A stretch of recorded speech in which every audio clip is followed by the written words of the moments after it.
Olá, boa noite, ótima segunda-feira para você, né? Esse finalzinho de dia aí, começando com informações, claro, do agronegócio aqui no Agrodebate que está começando a partir de agora, 1 hora de informações de relevância para você que acompanha as principais informações da agropecuária brasileira e, claro, internacional, porque a gente tem que estar de olho, né, para lá e para cá.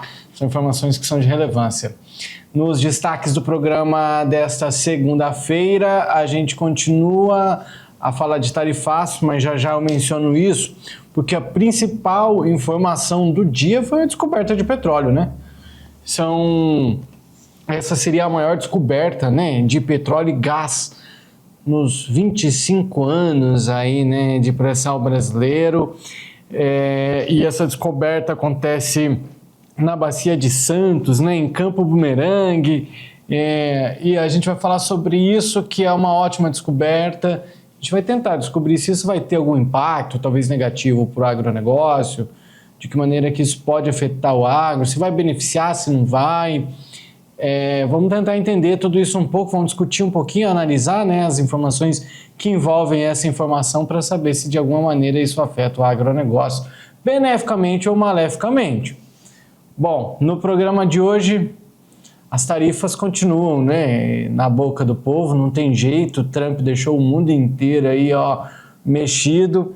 Na sexta-feira a gente comentou sobre isso, hoje a gente volta a falar desse tarifaço, já que a China, ela está sinalizando aí uma maior abertura de mercado para o agro brasileiro, que pode ser uma boa notícia para nós.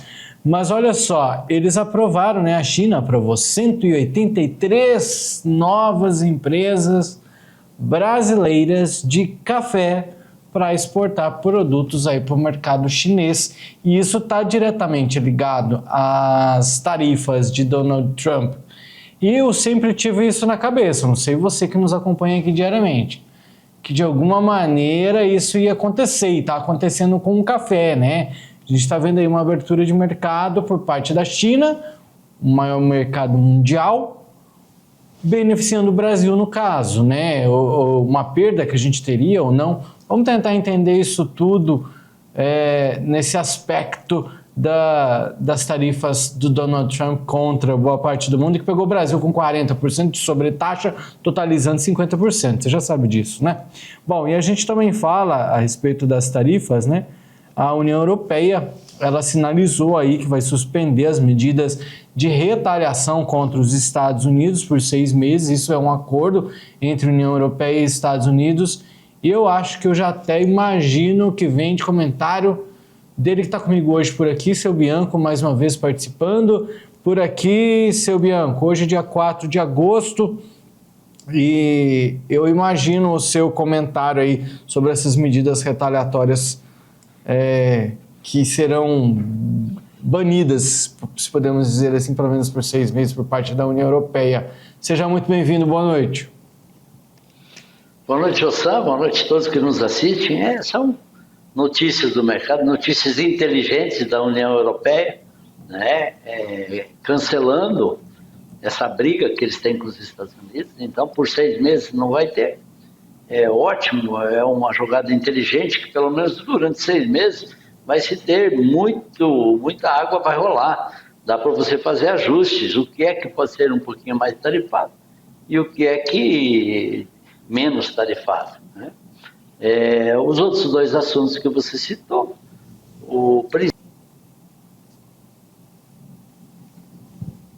Teve um bloqueio aí, hein, seu Bianco? Não sei se é internet, enfim, vamos resolvendo, mas vamos aproveitar que o programa só está começando e eu já vou chamar a vinheta, então, e chamar você, o nosso querido telespectador. Vamos debater o agronegócio?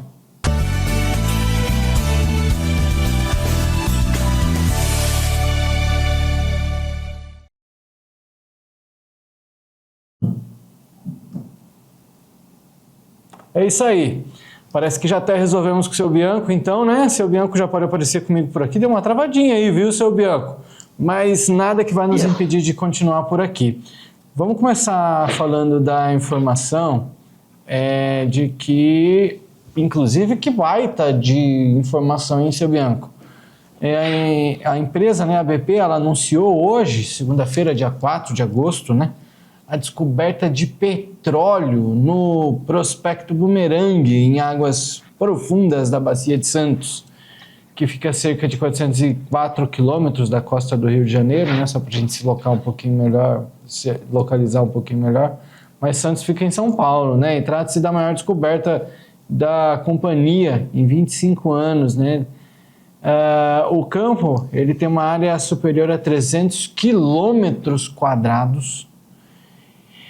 E, seu Bianco, eu estou muito curioso para ouvir sua opinião e a gente conversar sobre os vários aspectos dessa informação, né? Já que o petróleo, a princípio, né, em outros debates por aqui, o senhor sempre trouxe o ponto de vista de que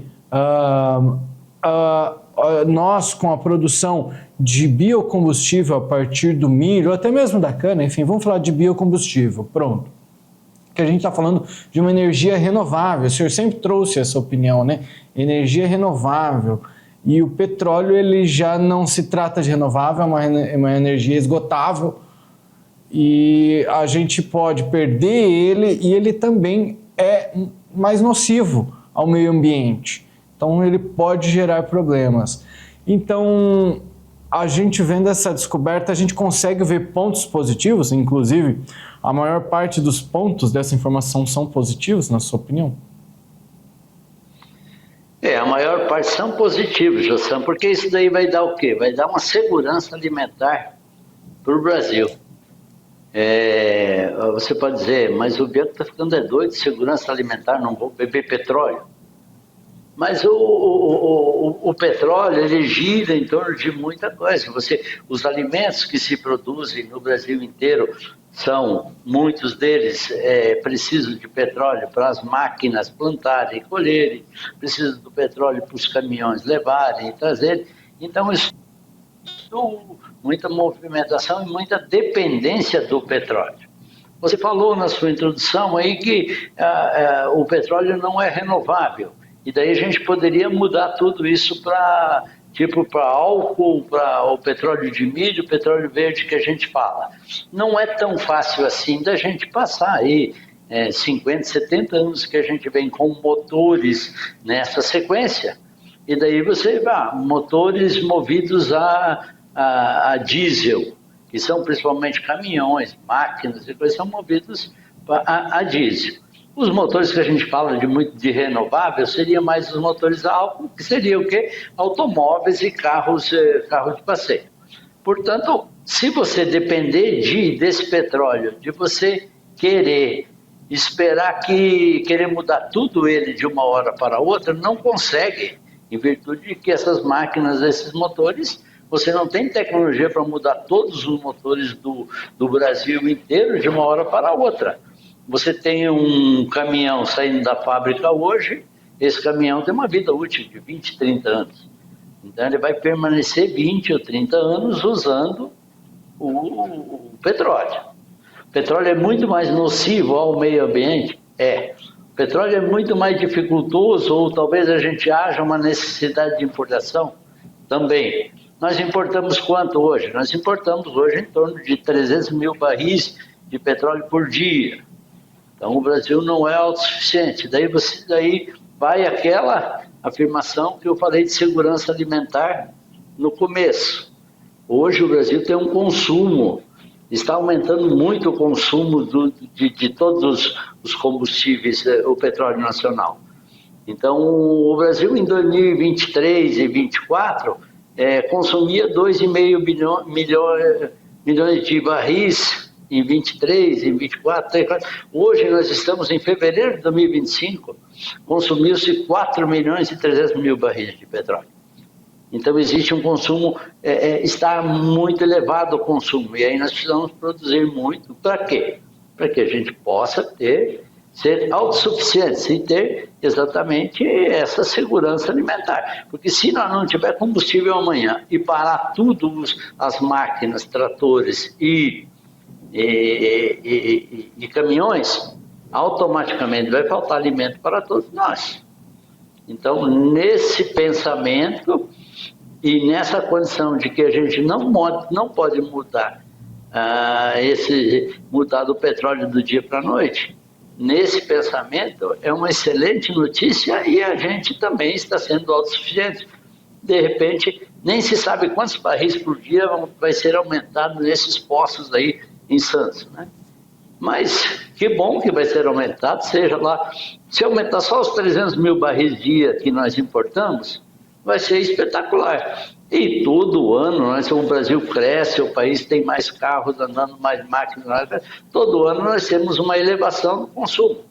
Então, automaticamente, iremos necessitar de mais petróleo e lentamente iremos indo para um aumento do biocombustível nosso na quantidade de petróleo e transformando algumas outras máquinas, muitas outras máquinas, em petróleo, o petróleo verde nosso, que seria o petróleo do milho, o petróleo do álcool mesmo, né? Então essa para mim é uma ótima notícia e o Brasil está caminhando para a sua autossuficiência no petróleo, que é fundamental para qualquer nação você ser independente e você ser autossuficiente.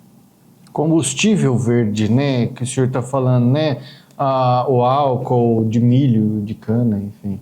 É interessante esse ponto de vista e ele também deixa até as coisas muito intrigadas na cabeça, porque de certa forma, antes da gente começar a gravar também, o senhor chegou a mencionar, para mim, eu gostaria que com toda a sua expertise o senhor compartilhasse essa informação com os nossos telespectadores também, porque a gente pode até pensar, poxa, o petróleo por aqui, então, se acontecer uma guerra, como a gente viu recentemente, e a gente tinha até medo, houve uma leve alteração em preços, mas a gente nunca sabe quando, perante uma guerra, por exemplo, o que vai acontecer com os preços.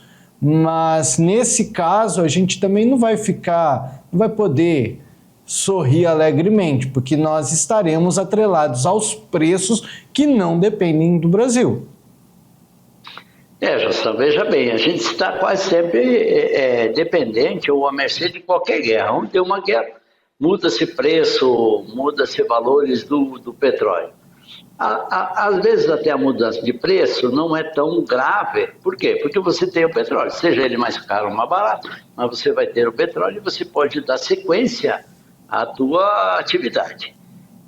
O grande problema é essas guerras que de repente igual o Irã e Israel estavam guerreando, e daí de repente fecha-se lá o Estreito de Hormuz, lá onde passa a maioria do petróleo, e automaticamente você poderia ficar sem petróleo.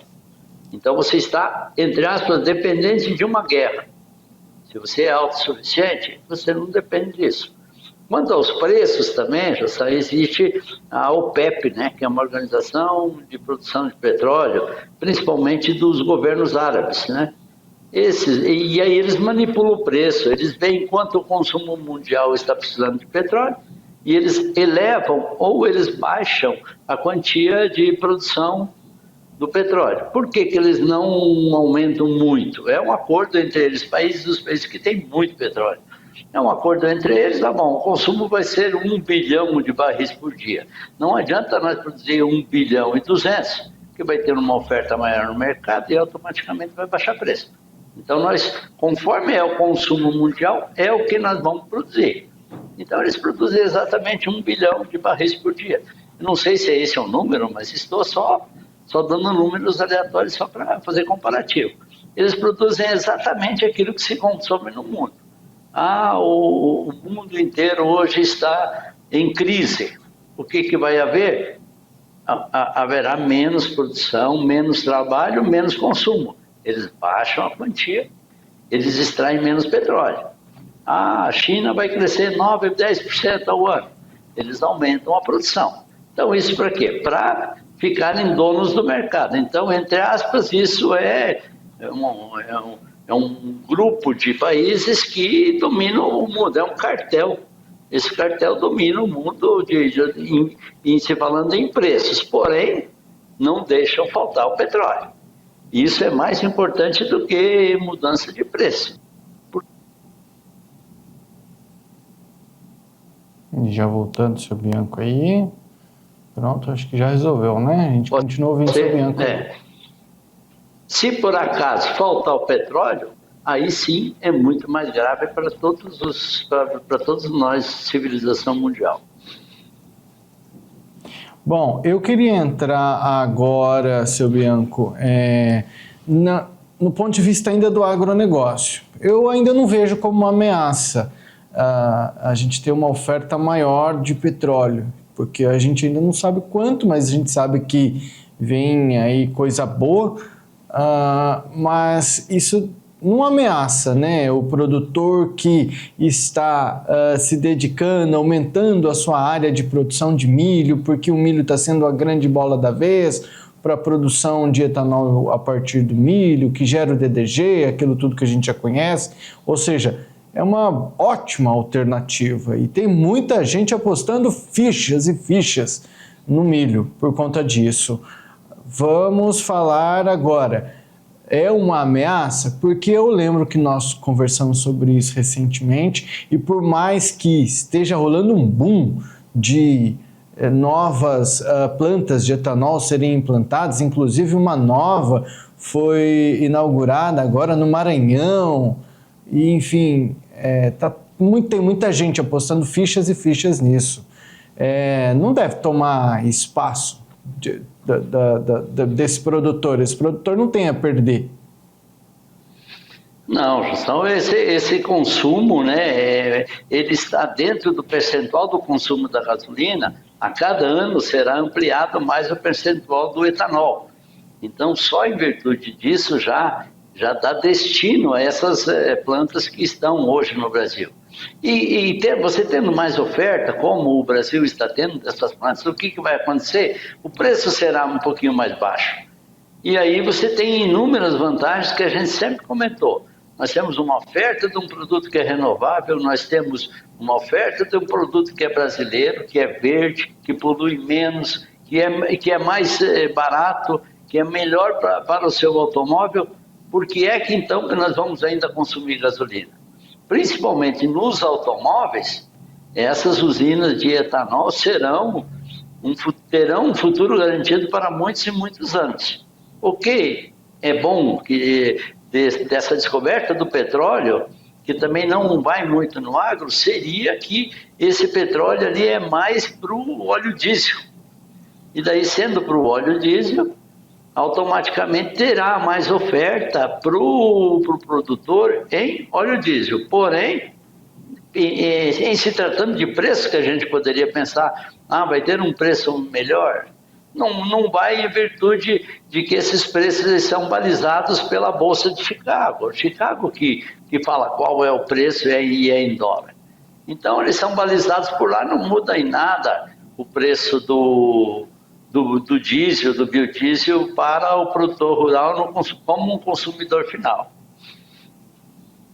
E as ações da petrolífera, inclusive, né, a BP, elas subiram, né, cerca de 1,5% na Bolsa de Nova York, hoje, segunda-feira, dia 4, depois de uma sessão de queda, né, de mais de 2% do petróleo. O movimento ele acontece depois, né, dessa descoberta aí gigante no Brasil, né, de um reservatório gigante de gás e petróleo nessa costa brasileira. Olha só que informação, viu? Fica num nível tão lá embaixo, que eu não sei nem como é que esse pessoal trabalha, sabe? São informações incríveis.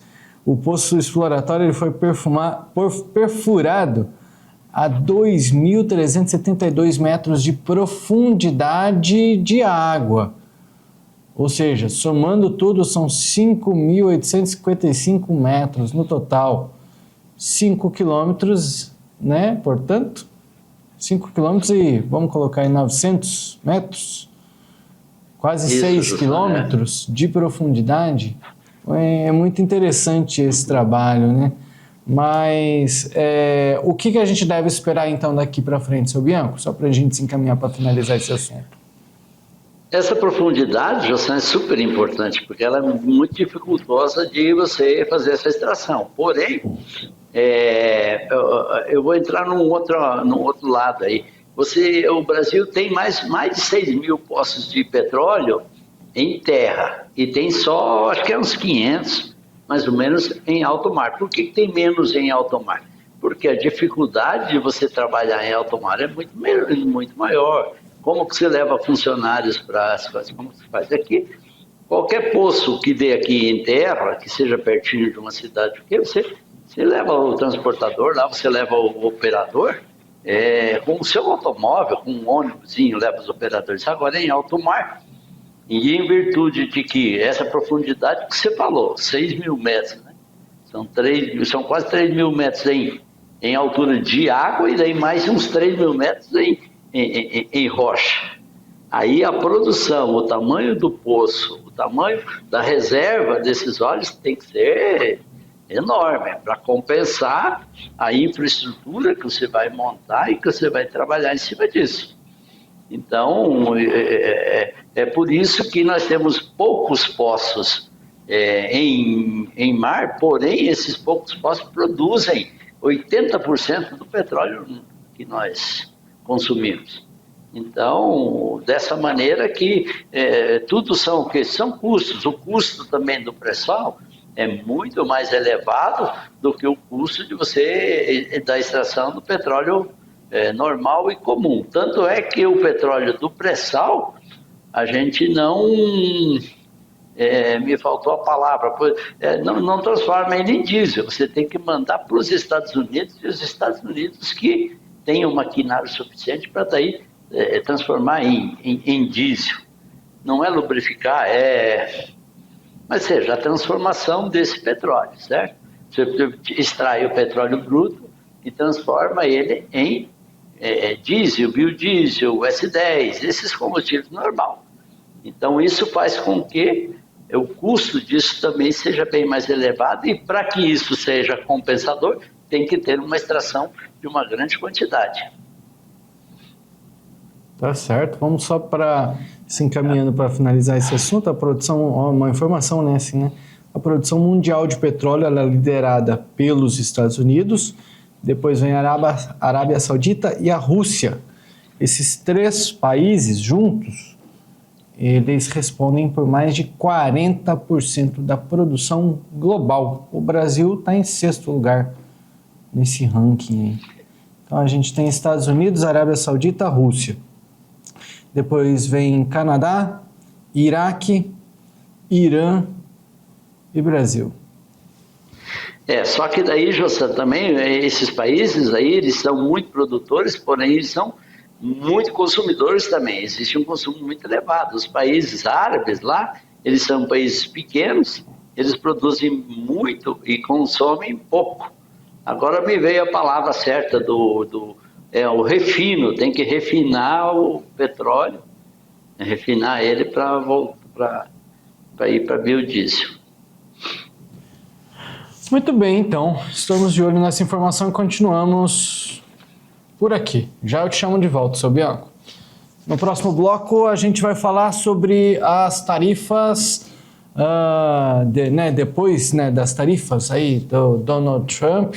A gente tem China aí liberando espaço do seu mercado para o Brasil. A China aprovou 183 novas empresas brasileiras de café para exportar produtos para o mercado chinês.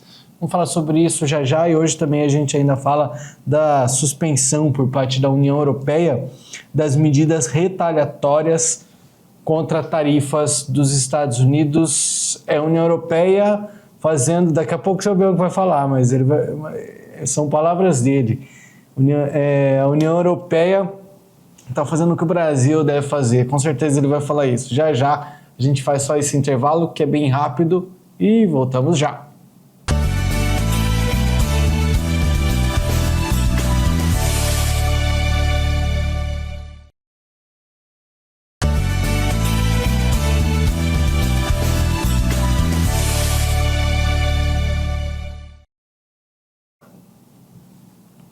O Agrodebate desta segunda-feira, dia 4 de agosto, está de volta. Obrigado a você que continua conosco. Você que chega agora, o assunto da vez é a China, viu, que está boazinha aí com os Estados Unidos, né? Ela habilitou 183 novas empresas brasileiras de café para exportar para o mercado chinês. E isso está diretamente ligado com as tarifas dos Estados Unidos, né? A medida ela é benéfica para os exportadores brasileiros, né? Depois do anúncio do governo dos Estados Unidos de tarifas pesadas sobre o café brasileiro e outros produtos. E aí tem essa conversa, esse papo também tem muitas esferas aí para a gente trazer. Eu já vou convidar o seu Bianco para a gente começar a falar por aqui, seu Bianco, sobre... eu acho que os assuntos eles não podem ficar separados, desconexos. Primeiro que a China aprovou aí, então, portanto, 183 novas empresas brasileiras de café para exportar produtos para eles, ao mesmo tempo que o Brasil também se sentia prejudicado, porque, olha essa informação, os Estados Unidos, eles compram muito, boa parte do nosso café vai para os Estados Unidos.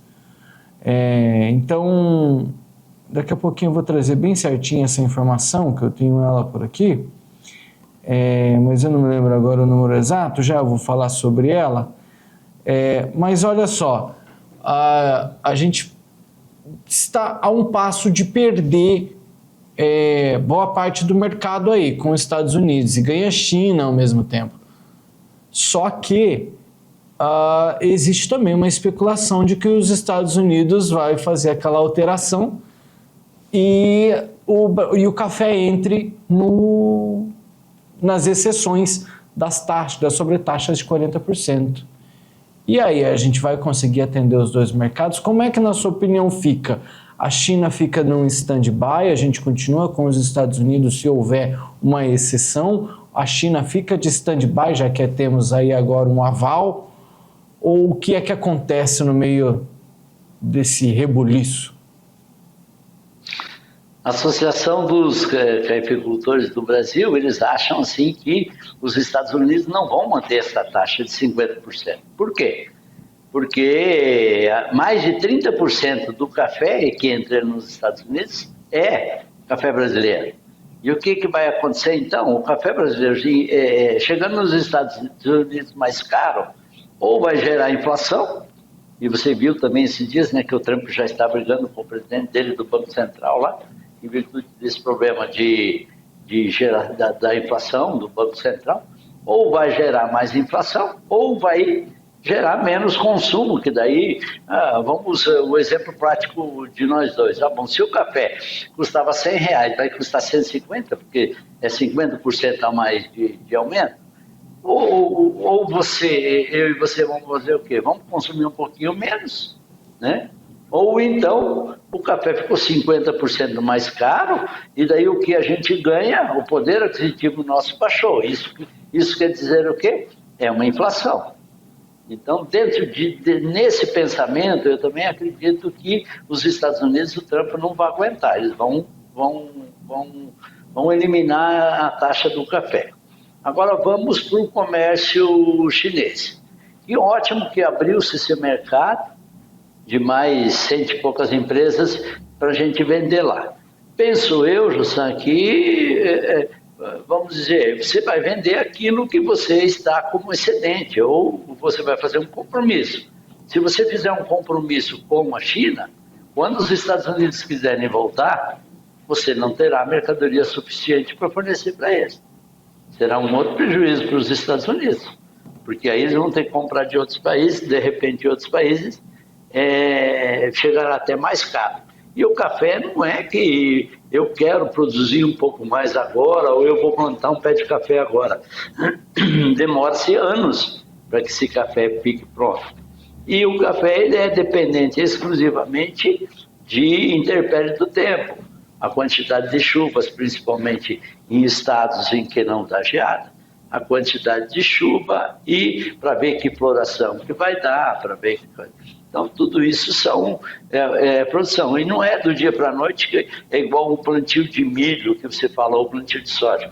Vou plantar 100 hectares a mais. O café ele leva muito tempo. Então, esse mercado ele leva muito tempo para você consolidar esse mercado. Agora, a notícia de que uma abertura de mercado, seja ela de café, de carne, isso é excelente e nós devemos procurar mais e mais mercados para ampliar isso. Talvez em épocas de crise, o que é que a gente sempre comenta, escreve aí crise, em época de crise você tem que tirar o S fora, né? Que fica cria, nós temos que criar, nós temos que ir atrás, nós temos que abrir mercados novos e fazer com que nós tenhamos, a gente consiga dar destino às nossas exportações, às nossas mercadorias. Essas épocas de crise aí, elas têm uma ligação muito direta com os negócios, já que tem muita gente... aliás, a linha de pensamento é essa mesmo. Na época de crise, tem gente querendo vender produtos a preço de banana, está mais barato, então é a melhor oportunidade para comprar. Só para a gente falar bem rapidinho nesse ponto de vista seu. De repente você, em época de crise, tem aproveitadores, mas você... Por que a gente fala sempre que não colocar todos os ovos no cestão? Por causa, em virtude disso, deu crise com um país, você não pode ficar dependente exclusivamente desse país. Vamos procurar diversos países, porque se o país A não quiser mais comprar minha mercadoria, eu tenho o alfabeto inteiro para entregar depois, o B, o C e o D. Agora, se eu só tiver o país A, automaticamente a gente vai à falência, porque você não irá dar destino à mercadoria. Essa história aí de oportunista, eu acho que é uma coisa muito de quem não está ligado aos negócios, tá? Claro que você está vendo oportunista no sentido de ver uma oportunidade, mas eu fiquei até procurando uma relação aqui. Às vezes uma loja de roupa está fechando aí, não deu conta, por algum motivo ela entrou em crise, não consegue pagar as contas, vai fechar. Está vendendo tudo, saldão, 50%, 70%, sei lá, produtos, só para não sair no prejuízo. A galera vai lá, vai comprar, vai aproveitar, porque é uma oportunidade de comprar mais barato. Momentos de crise é mais ou menos isso, né? Então eu não vejo assim. Eu sei que o senhor trouxe isso pensando no bem, mas tem muita gente que eu acho que enxerga de uma maneira ruim, né? Tem gente, então vamos se aproveitar. Mas assim, negócios são assim. Mas trazendo e voltando aí à ideia do café, então o senhor acredita, né, numa exclusão, portanto, por parte dos Estados Unidos aí, do café brasileiro, daquela lista, e aí a gente fica aí com uma lista bem reduzida. De início, o Trump tinha falado que são sobre todos os produtos, agora a gente vê que, na verdade, tem uma grande exceção de produtos, não são todos os produtos. Trump mostrou para que veio, mas também tem mostrado que muitas vezes ele fala, mas não cumpre tudo o que fala, é só para dar um medo, parece, né? Mas para mim não ficou muito claro, na sua opinião. E aí, China fica de stand-by, então, nesse momento, porque a gente não conseguiria atender o mercado chinês de uma maneira muito grande, e também é aquela velha história que a gente conversa por aqui. Não dá para conquistar o mercado do dia para a noite.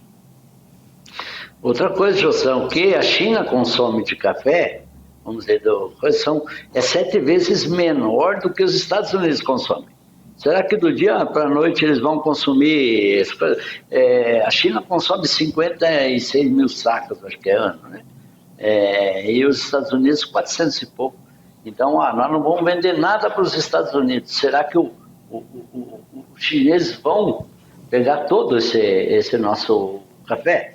Eu só queria ressaltar, desculpa te interromper, só numa hipótese do Trump excluir o café brasileiro, ou seja, daquela lista, e ele ficar numa exceção. continuamos com o mercado americano, numa suposição de continuarmos com o mercado americano, China fica onde nessa história? Vamos abrir um mercado novo, vamos oferecer para eles e vamos vender um pouquinho para eles também. Vamos atender os dois clientes. E daí o que vai acontecer durante anos? Nós, os brasileiros, teremos aqui uma oportunidade melhor de você plantar outros mais café. Por quê? Porque tem um consumo maior de café. Então, abrirá novos mercados para produtores brasileiros entrarem na atividade do café. Isso é mais uma oportunidade que possa vir para produtores. Isso depende do quê? Depende de região, depende de localização, região. O café no Brasil, no sul do Brasil, ele parou de ser produzido na maioria das vezes. Por quê? Porque tem uma probabilidade de dar geada. Se der geada, você tem um cafezal lá bonito, uma florada espetacular, aí de repente vem uma geada, torra tudo, você perde tudo, perde até o pé, queima até o pé do café. Então, existem determinadas regiões que têm aptidão para o café. Então, nessas determinadas regiões é que nós deveremos incentivar mais, um plantio mais, com mudas, com produtividade melhor, você adubar um pouco mais. Se o cafeicultor começar a ganhar um bom dinheiro, o que vai acontecer? Ele vai aplicar mais na produção dele, uma adubação um pouquinho melhor, vai produzir mais. Então, isso faz com que tenhamos uma produção maior e essa produção será vendida para quem? Para esses 180 mercados da China aí que estão se abrindo agora. Muito bem, isso tem muito a ver com o que a gente já falou muitas vezes por aqui, né? Aberturas de mercado, a importância de ter, né, um leque muito grande aí de opções em caso de crise, e causar uma crise pode levar a isso aí, né? Quem sabe daqui a pouco a gente fica com um mercado muito bom junto aos chineses, da mesma maneira que é com a soja, e começamos até a preferir mandar o nosso café para eles, ao invés de, não uma substituição total, porque a gente não vai deixar de fornecer aos Estados Unidos, mas começa a gerar uma preferência pela China. Enfim, às vezes é uma conquista que vai acontecendo aos poucos aí, né? Isso resume muito bem que a gente já falou muito por aqui, né, seu Bial? José, por que a China compra 7 vezes menos café? E se ela tem, os Estados Unidos tem o quê? 300 milhões de habitantes, se ela tem 4 vezes mais da população dos Estados Unidos. São 2 ou 3 fatores. Primeiro, o gosto, né? É o gosto deles, poder aquisitivo, né? Costume do café. Então, se você entrar agora nesse mercado chinês, ele vai aos poucos ampliando, o pessoal vai pegar mais gosto pelo café, o pessoal vai entrar no consumo, vai ter o hábito mais de café. E com isso, o que pode acontecer? Nós, no Brasil, poderemos, com esse determinado tempo, que o consumidor chinês estará se acostumando, nós iremos plantando nossos pés de café. E aqui um pouquinho já chega na época produtiva dele, e aí temos destino para a nossa produção, que seria vender para os chineses também. Interessantíssimo, e assim a gente vai analisando e continuando analisando esses mercados, e é por isso que essas guerras comerciais, esses dias que me disse, tem que tomar muito cuidado, viu? Inclusive é o nosso próximo assunto, daqui a pouco eu te chamo de volta, seu Bianco. No próximo bloco a gente vai falar, portanto, sobre a União Europeia, que fez como o seu Bianco gostaria que fosse feito no Brasil. Vamos ver ainda se segue por isso, mas a União Europeia deve suspender as medidas retaliatórias contra as tarifas dos Estados Unidos por 6 meses.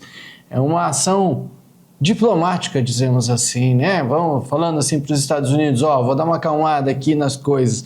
E aí um acordo aconteceu aí com Donald Trump. Vamos falar sobre isso já já.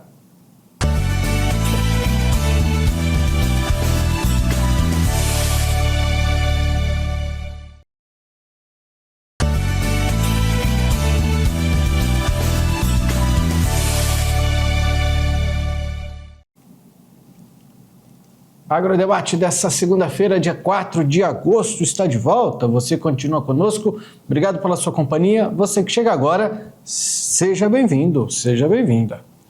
A informação da vez agora é a União Europeia, que decidiu suspender 2 pacotes de contramedidas às tarifas de Donald Trump, aquelas lá, né, que para o Brasil a sobretaxa foi de 40%, portanto chegou a um número de 50% para o Brasil, né?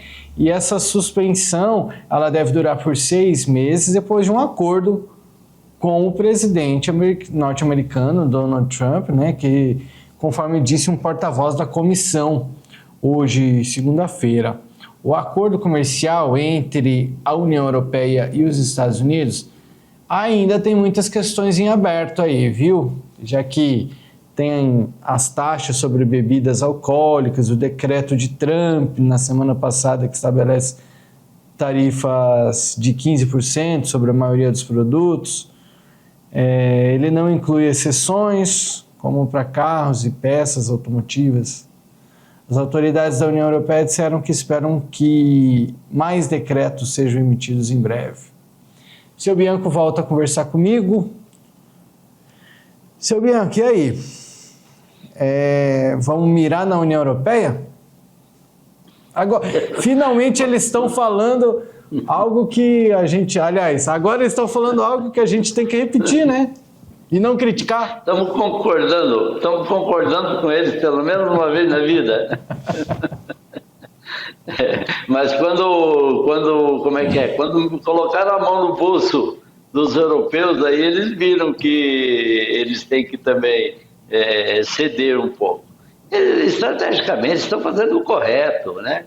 Todo esse tempo aí, se a gente começar, vira esse pavor nas indústrias, no comércio, tem indústrias que começam a parar, porque não é muito fácil de você ficar produzindo, pensando, ou o seu mercado era os Estados Unidos, pensando em exportar, e aí de repente fica 50% mais caro. O consumidor norte-americano não vai querer seu produto, e aí você vai fazer o quê com o seu produto? Então, os industriais, quem tem as coisas, eles já começam a colocar o pé no freio, começam a comprar menos matéria-prima, porque para ele fabricar isso que ele vendia lá, ele precisa de matéria-prima, já vai dando um freio. Se você comprar menos matéria-prima, tem um outro produtor dessa matéria-prima que também vai frear um pouco. Então, tudo isso vai gerando aquela escada, aquela cadeia produtiva que, de repente, vai ficando mais e mais difícil e com menos expectativa de progresso. A União Europeia está, então, nessa condição, pelo menos ela deu um fôlego agora de 6 meses, e nesses 6 meses haverão ajustes. Produtos que os Estados Unidos queiram tarifar muito, eles serão até tarifados, desde que não haja muito prejuízo para a União Europeia. Outros produtos serão liberados e vai se fazendo ajustes. E o povo, a população, o consumidor, ele vai se acostumando. Depois, com o preço, vai se ajustando e vai se acostumando. Então, o melhor disso é que haverá um fôlego por 6 meses. Acredito eu que Alckmin, saiu a notícia que o vice-presidente Alckmin iria para os Estados Unidos para conversar, para fazer um acordo, para tentar prolongar pelo menos essa entrada desse tarifaço. Então isso pelo menos iria dar um tempo. Não é a solução? Não é, mas se dá um tempo e com o tempo eu acho que vai se ajustando. E será que, analisando de forma isolada aí essa suspensão dessa retaliação por parte da União Europeia, há algum impacto para o Brasil, de certa maneira, aí, porque inicialmente não foi anunciado, portanto, uma tarifa retaliatória. E agora a gente vê uma suspensão. Se falando de mercado, ainda com essa informação, sem informação de Brasil, que nós ainda não sabemos, o senhor acabou de falar, Alckmin, etc. O que esperar para o Brasil? Algum impacto por conta desse acordo? Eu acho que não muda muito com o Brasil, porque a exportação direta de Brasil com a comunidade europeia não havia sido taxada, né? Então, o que nós estávamos vendendo ou comprando deles estaria no mesmo percentual. O que é que os dois lados estão vendo? Haverá sobra de produto da União Europeia, aquilo que os Estados Unidos iriam comprar não vão comprar, e sobra de produtos brasileiros. Depende da capacidade de todos, de nossos governantes, de que se ajuste esses, enquanto que nós não vendemos para os Estados Unidos determinada mercadoria, que é o exemplo que foi dado do café para a China, vamos vender um pouco mais de café para a Europa. Vai-se na Europa e abre-se mercado para se vender o café. Os Estados Unidos não querem comprar nosso café? Não, eles estão querendo comprar nosso café, porém taxando? Tá bom, vamos vender para a Europa. O que taxaram da Europa? O que os Estados Unidos taxou mais da Europa? Principalmente da Alemanha, deve ser os carros, né? Que os Estados Unidos, eles são muito protecionistas em veículos. Eles não querem que os carros japoneses, Corolla, Toyota, entrem muito nos Estados Unidos. Por quê? Porque esses automóveis tomaram conta. Então, anos atrás, entrou muitos carros, como carros da Toyota nos Estados Unidos, entraram muito carro de luxo da Alemanha, que é BMW, que esses carros de luxo entraram muito. E agora os chineses estariam entrando muito no mercado deles. Então, eles querem proteger mais os automóveis. Então, bom, eles vão taxar muitos automóveis. Nós, como brasileiros, podemos o quê? Não temos poder aquisitivo para comprar veículos de alto valor? Tá bom, mas vamos comprar um outro veículo deles. A mercadoria que estiver sobrando na Alemanha, na Itália, em Portugal, vamos ver se o consumidor brasileiro nosso vai querer. Em contrapartida, nessa mesma negociação, você fala para eles, tá bom, nós vamos comprar os carros de vocês, porém você compra o nosso café. Vamos fazer um ajuste aí, e você compra o nosso café, você compra a nossa soja, o Macron para de falar mal da nossa soja, e daí a gente compra mais uns Peugeot deles lá. Não, é melhor não. Continue falando da soja, Macron. Peugeot não dá, não. Peugeot não. Então, daí... Eu acho que o prejuízo dele soltar umas bobagens por aí nem é tão grande. O prejuízo vai ser maior. Aliás, vai ter muito mecânico ganhando dinheiro. Os mecânicos vão agradecer. Não. Olha, uma oportunidade, né? Talvez vai ser ruim para o bolso para quem comprar o Peugeot, porém para o mecânico será uma boa oportunidade, vai ganhar muito dinheiro o mecânico, né? Viu só, mecânicos? Exijam então uma entrada aí de maior quantidade de Peugeots para cá, que assim vai impulsionar o mercado. As tarifas retaliatórias, seu Bianco, da União Europeia, elas estavam divididas em duas partes.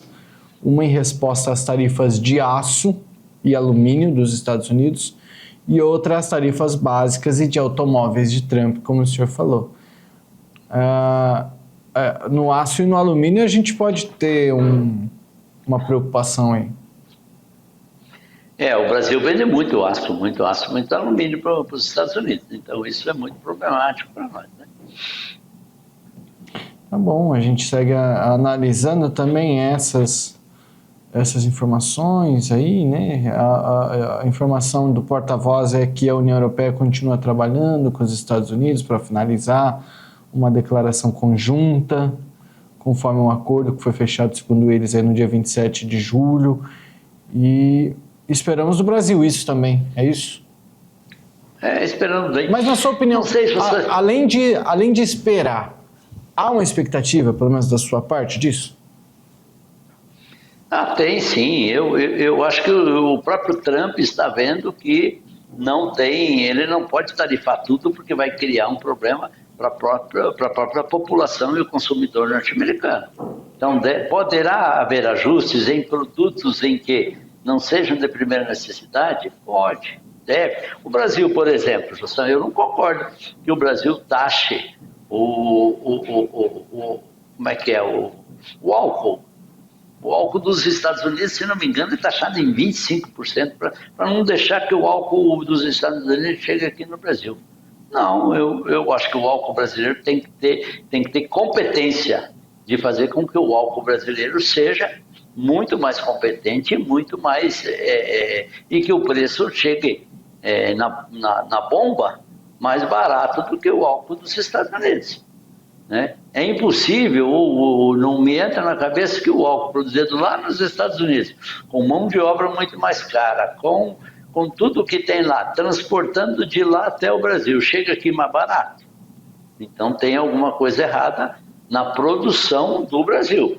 Impostos muito caros, produtividade baixa, alguma coisa tem que ter. Então nós temos que, a indústria brasileira tem que, talvez o equipamento da indústria brasileira seja atrasado, que produz muito pouco, que não... bom, aí nós temos que ir para melhorar nossas indústrias. Porém, não se pode taxar num percentual tão alto assim como é taxado. Eu não lembro da taxa, mas se não me engano, o álcool acho que é 25%. Para eles, já antes dessas taxações aí, já era 25% para a gente importar o álcool dos Estados Unidos. Então, aí que vem que a gente fala assim, bom, se nós taxamos eles em 25%, por que eles não podem taxar algum produto nosso em 25% também? É proteção de mercado. Estou fazendo a busca aqui, taxa de importação de etanol dos Estados Unidos, enquanto o Brasil impõe uma tarifa de 18% sobre o etanol importado dos Estados Unidos. Então é 18%. Tá? Eu já estava aumentando uns 7% em cima. Uma notícia boa, Jossan, que tem amanhã, né? Amanhã vai sair o relatório da Embraer e tudo dá para ver, assim, a Embraer que fabrica os aviões, né? Tem muito pedido de aviões novos, muita coisa. A empresa bombando, deve ter um lucro muito bom. Então isso, como é que eu vou te dizer? Dá prazer de ser brasileiro, né? Porque uma indústria criada aqui no Brasil, muito bom, né? O Brasil, a Embraer, ela compra muitas turbinas, né? Muitos equipamentos dos Estados Unidos. Por isso que o tarifaço também é ruim, né?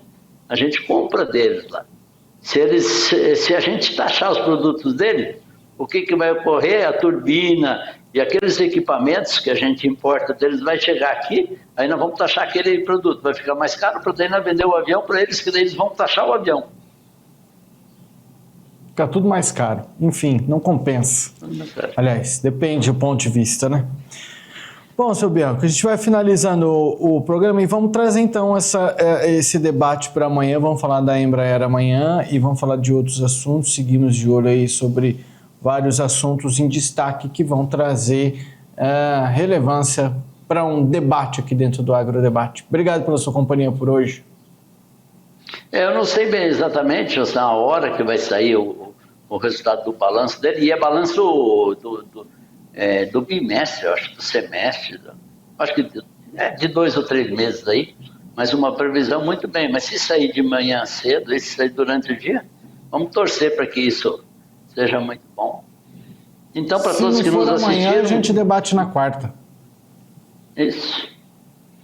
Para todos que nos assistiram, boa noite, tudo de bom para vocês e obrigado, José, da companhia. Até amanhã. Obrigado, senhor. A você que está ligado conosco por aqui, não se esqueça, o programa é diário, de segunda a sexta-feira, exibido aqui no canal AgroPlus, de segunda a sexta, às 7 da noite, no horário de Brasília. Você que está em outras regiões tem que adaptar o seu horário aí. E estamos disponíveis também no Spotify. Lá no Spotify você pode ou nos assistir ou nos ouvir aí durante uma viagem, no carro, principalmente o pessoal aí das fazendas, coloca lá para baixar e enquanto está dentro da fazenda, circulando pela fazenda, vai ouvindo o Spotify aqui do Agrodebate. Obrigado pela sua companhia, uma boa noite, amanhã estamos de volta.